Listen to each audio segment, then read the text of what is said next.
ഒരു ചേമ്പ് മെഴുക്കുരട്ടിയാണ്. ഇത് ചെറിയ ചേമ്പാണ്. അതുകൊണ്ട് നമുക്കൊരു മെഴുക്കുരട്ടി ഉണ്ടാക്കാം. ചേമ്പ് അരിഞ്ഞുകൊണ്ട് വന്നിട്ടുണ്ട്. ഇനി നമുക്കിത് വേവിക്കാം. വെള്ളം ഒഴിക്കുക, ഉപ്പിടുക, മഞ്ഞൾപ്പൊടി.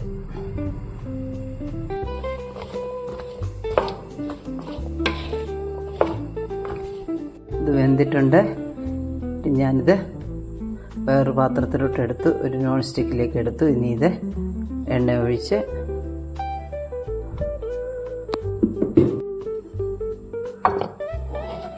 ഒന്ന് മൂക്കട്ടെ. അതിനുശേഷം നമുക്ക് മുളക് പൊടിയും കുരുമുളക് പൊടിയും ഇടാം. മെഴുക്കുരട്ടി മൂത്തിട്ടുണ്ട്. ഇനി നമുക്ക് മുളക് പൊടി,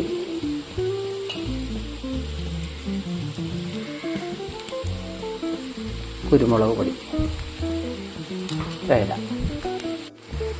കറിവേപ്പിലയും കൂടെ. ചെറു ചേമ്പിൻ്റെ മെഴുക്കുരട്ടി റെഡിയായി.